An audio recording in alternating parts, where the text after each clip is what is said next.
On this week's episode of the Evolve to Perform podcast, we discuss something that can benefit every human, young and seasoned: sleep. We discussed if athletes should get more sleep, Naps, how sleep affects the brain, how to fall and stay asleep. so grab your pillow and blanket and get cozy for this one. Hey everybody, welcome back to the Evolve to Perform podcast. I am Kingsley, I am Jordan, and in this week's episode, we're going to be discussing sleep. a topic that is near and dear to our hearts. Oh yeah, and I'm sure it's also near and dear to a lot of our listeners. Yeah, so I feel like sleep is one of those things where there are so many, like, you should get 8 hours of sleep, you should do this, no screens before bed. There's so much information, so I would love to know your take on some of these ideas about sleep. So, like, just kind of quickly jumping right into it, how much sleep do you think we should be getting? Well, the recommendation for sleep, from what we get, is we're hearing that you want to get 7 to 9 hours of sleep per night. Got it. And do you think that someone that's an athlete or someone that's more active should be getting more sleep than the average person? Yeah, I mean, I think, right, kind of bunching up more sleep for sure. Do you do that in like one clump, for the night? Not necessarily. You can also we encourage maybe athletes to take a nap or something to let their body recover. A nap? Wow, I've never heard someone recommend a nap. Well, oh no? No. Yeah, I mean why not? Wow. Okay, Napgate 2025. I mean, the thing about, I don't know about you, but naps are great. But they can become, for myself, if I can get carried away, I have to get myself, I get addicted to taking a nap, and then it's all of a sudden, it makes it hard. Well, I mean, it makes it hard for me to also fall back asleep later on. But I mean, I don't want to get myself into that whole routine of wow, I need a nap in the middle of the day. As nice as it is. Yeah. You know how easy that nap can go from supposed to be a 30-minute nap to all of a sudden you've been sleeping for an hour and a half plus. It's nice. Yeah. But I know that would mess up my routine. So if we are going to nap, you would say a 30-minute nap is the ideal amount of time. Yeah, I think 30 to 45 minutes is probably a good amount of time. Okay. And you're saying that athletes should be taking a nap every day, or just if they're feeling extra tired? Well, I think it's you have to figure out your sleep debt. So if the average recommendation of sleep is 7 to 9 hours a night, if you do the math there, it's going to be anywhere between 49 to 63 hours of sleep for an entire week. So if you're going through the week and you notice hey, I'm getting into a sleep debt here, then maybe I have to kind of just do the math and figure out how can I get just close that gap off with a nap. So just doing, it's a numbers game. Okay, and that's something too that I think is a rumor, I would say. Busting rumors with Jordan. It's my segment within the pod. There you go. Is can you catch up on sleep? So it sounds like you are saying yes, that if you had a bad week of sleep, then you can take naps and sleep for longer later in the week to make up for earlier in the week. Absolutely. Wow. Okay. Yeah. Yeah, I was told there's no such thing. So many naps I could have taken. Okay. Yeah, probably that you actually needed. Yeah. Yeah. Mm-hmm. So how does sleep aid in muscle recovery for athletes, or just recovery in general? Not just in muscle recovery, but in total recovery. I think a lot of us don't realize how important sleep is for our brain. And I think there's more and more research out there now, information that will say that sleeping is cleans up a lot of the junk that our brain actually produces throughout the day. So throughout our body, we've heard about the lymphatic system. Yeah. Right. So the lymphatic system is that part of our body that cleans out all the garbage, all the waste, that we produce just from living. Mm-hmm.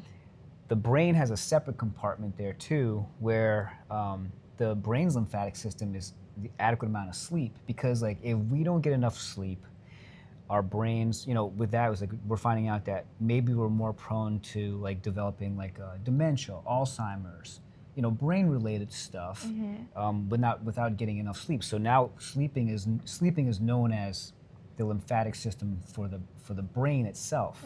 So you have so that's one part. Yeah. And then of course with sleeping too, it allows us to just regulate all the other. I mean, it's just going to help us regulate all of the hormones within our system, which also then help us regulate our blood sugar. Because if we're not getting enough sleep, it's been also shown us that our blood sugar will increase, and then that becomes more of a pre-diabetic cursor, and all these other conditions that can also develop over time. Got it. And guys, let's do a mental health moment with Jordan. This is a segment within a segment within a segment. Oh man. So I feel like a lot of the times I'm asking the questions because I'm not a physical therapist, nor am I a doctor. However, I do have a degree in psychology, and I've been in therapy for many years. I am a client. I am a customer. I am a student still, because I'm still learning in therapy, which therapy is amazing. Everyone should go to therapy, just at least to learn a little bit.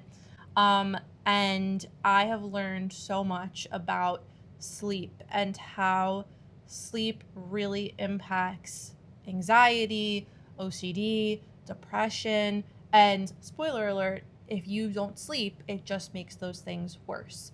So sleep is so important. So I totally agree with what you're saying about how it's really important for the brain to get sleep. Yeah, absolutely. Just to piggyback on that too, it's yes, it helps you with emotional regulation, because we need to develop, or a lot of the times where we lose control of our emotions is because we're fatigued. We don't have that tolerance. So getting all of that helps us develop that tolerance so that we don't overreact in situations, or don't overreact as much. We talk, for myself, it's the tired parent. It's my gosh, these kids are keeping us up. And then it's then we lose our patience for our kids when they do something that they're just, they're behaving like a kid. Yeah. And you're oh my gosh, what did I do? I overreacted. Probably because, more so, not because your kid is a bad kid, it's because you're just tired, and your tolerance to handle that situation is just decreased significantly. Yeah. And I feel like we can all relate with that. Yeah, We've totally. all had a moment where we're tired and something happens. We're like, are you serious? And we're like, oh, I'm just tired. I'm sorry. Yeah.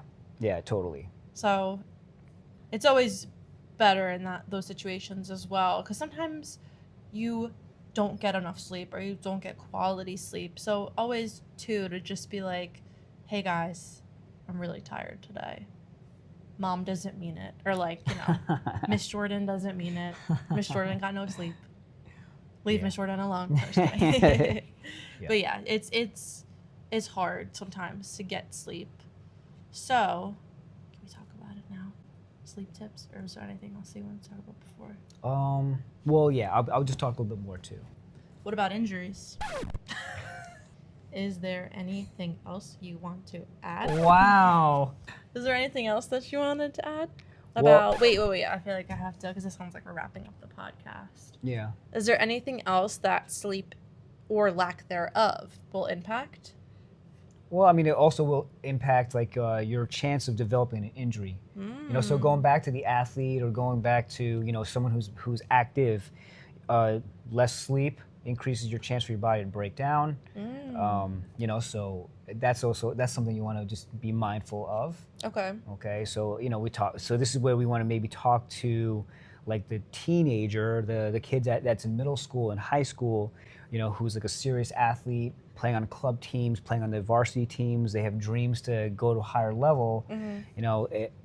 We understand that it's really hard because, hey, I've got so much homework to do. I've got tests to prepare for. I have practices. I have to go work out. All of these things, but we have to make sure that our kids are going to bed at a reasonable time so that their bodies can recover and then be less injury prone. And then of course for females, when you're in your cycle, all this other stuff too. I mean, that's another roadblock or challenge that you have to face. So this is why we really have to double down on that. And also for our for our surgical patients, our injured people, sleep is going to help your body heal. right? On top of nutrition and everything else, like the more you sleep, the better. I'll share for myself, like a couple years ago when I had to have elbow surgery and things like that, I could not get enough sleep at night. I was probably going to sleep. I probably slept for like 10 to 11 hours per night.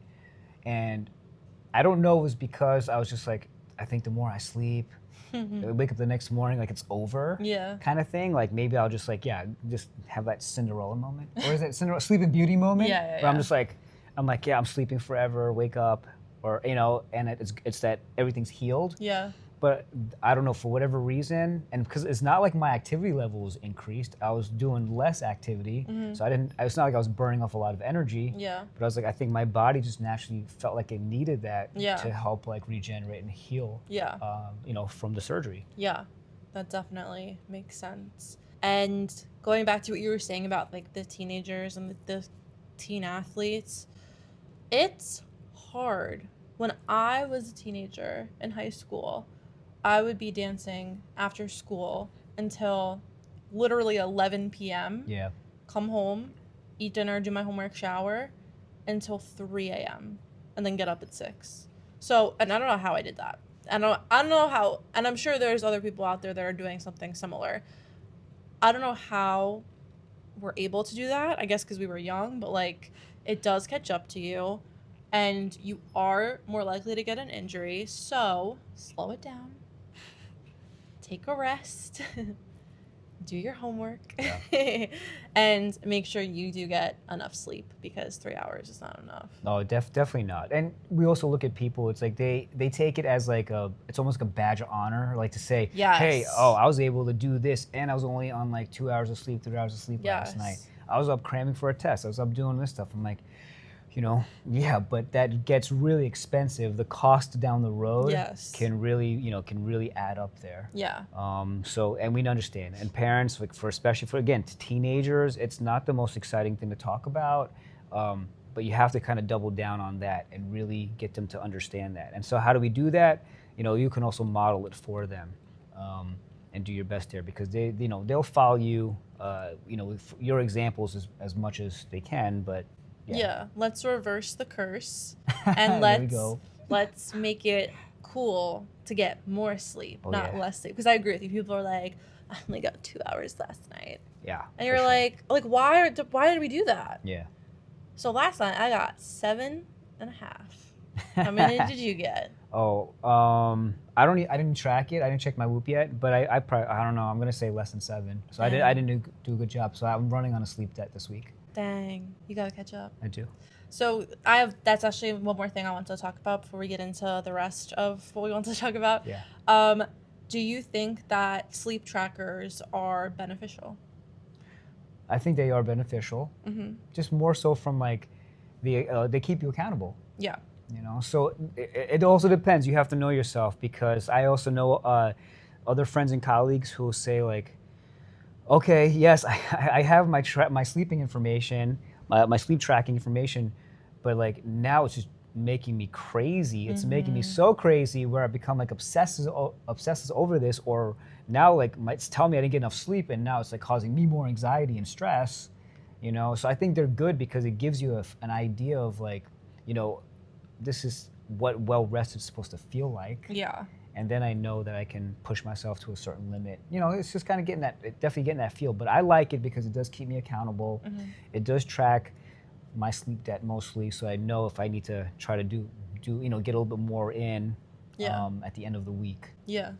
Yeah, I agree. And I, as an anxious person, I also have a sleep tracker. I have an Oura Ring. Show your Whoop.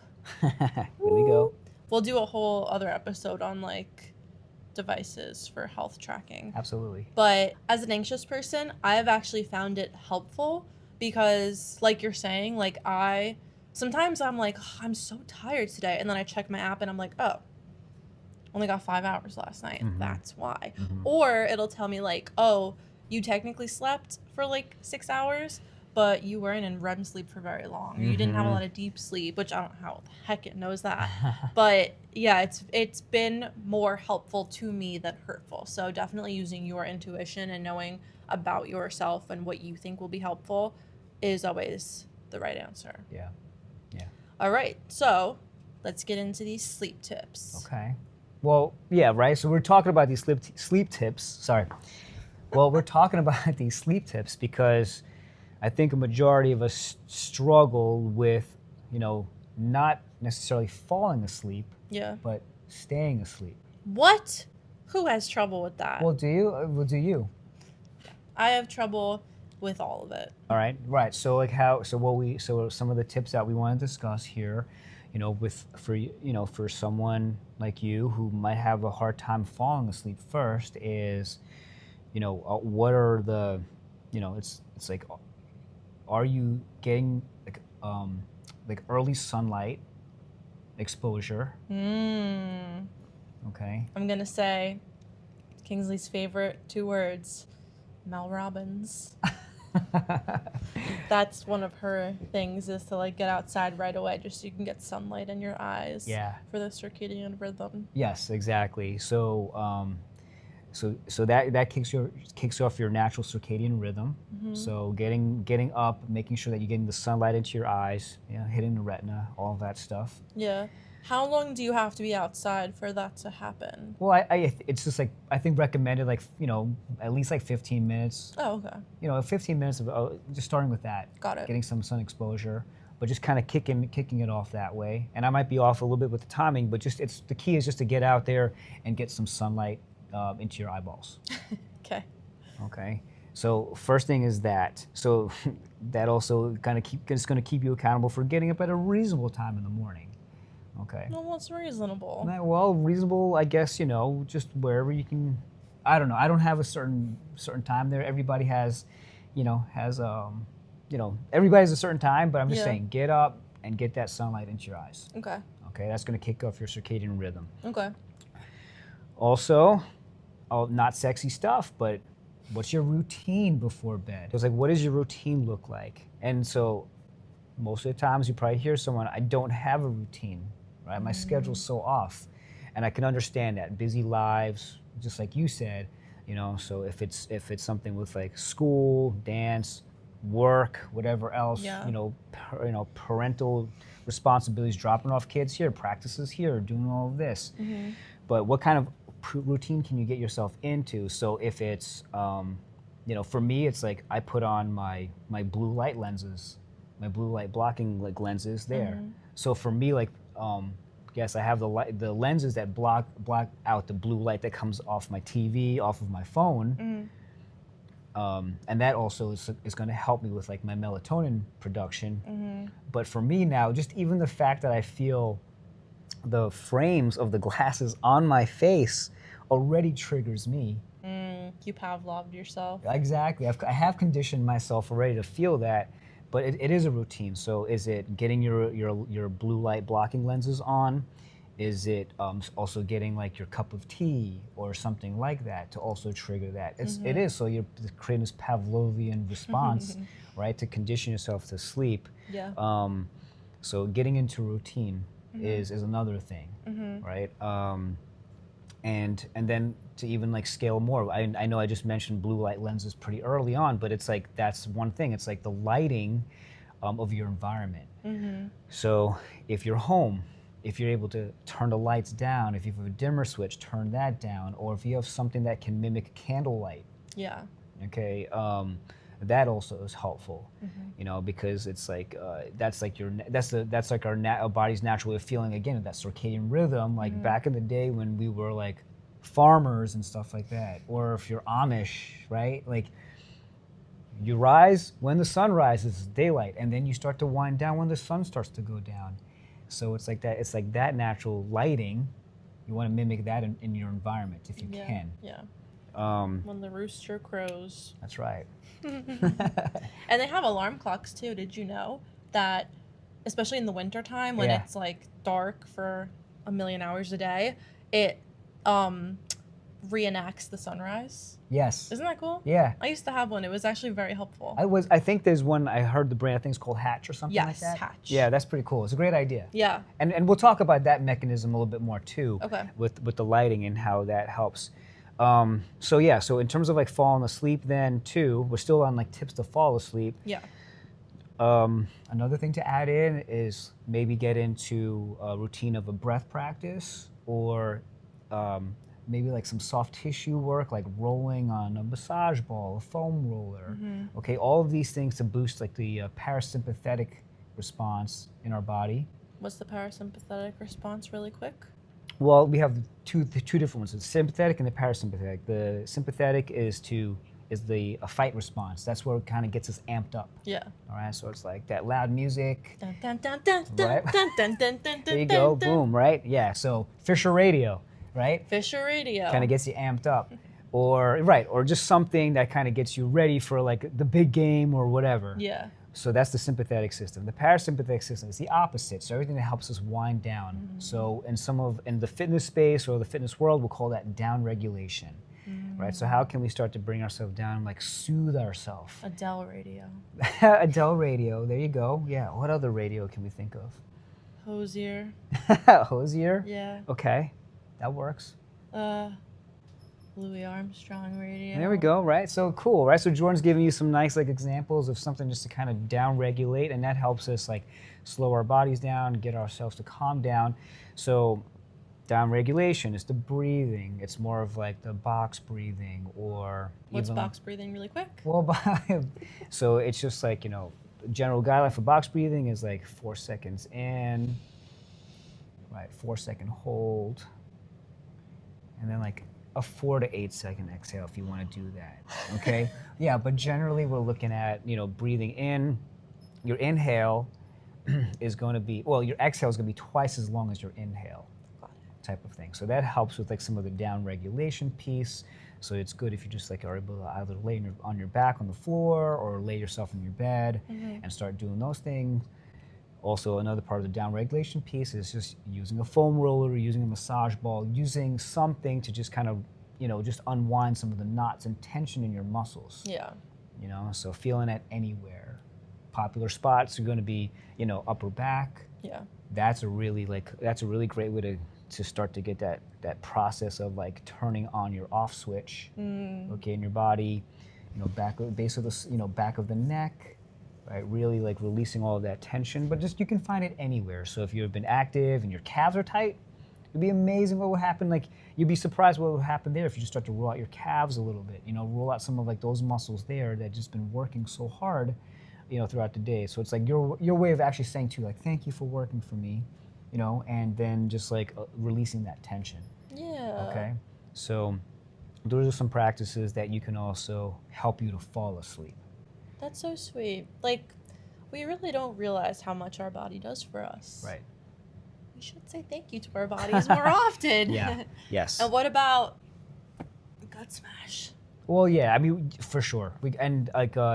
Yeah, we'll talk about that in a separate piece in terms of like, you know, like the vagus nerve and soothing all of that stuff. But you know, some of these general things is like, hey, let's work on upper back, work on some of the bigger muscles, work on your neck and things like that. Okay. And you can also pair that up with your breathing, so that you're able to just like start to let the muscles just start to melt and just relax and soothe yourself. Okay. Okay. Now, so then also now it's like, how do we fall asleep? That process is also beginning here. Because, you know, it's either if you want to supplement with like melatonin, right? It's like also understanding like when's the best time to to take my melatonin or to get that process going. So if you're taking melatonin, hour and a half, 2 hours before the desired bedtime is probably recommended. Maybe even longer if you wanted to, or the lighting again, changing the lighting in your environment will start to also get that going. Yeah. The blue light lenses again, so it's the same thing. Maybe an hour and a half, 2 hours before you want to go to bed, start to do that. Yeah. Okay. I was taking my melatonin too late. Yeah, so just kind of just changing that, and again, this is where you get into that routine. Yeah. So it's just reminding you about that routine.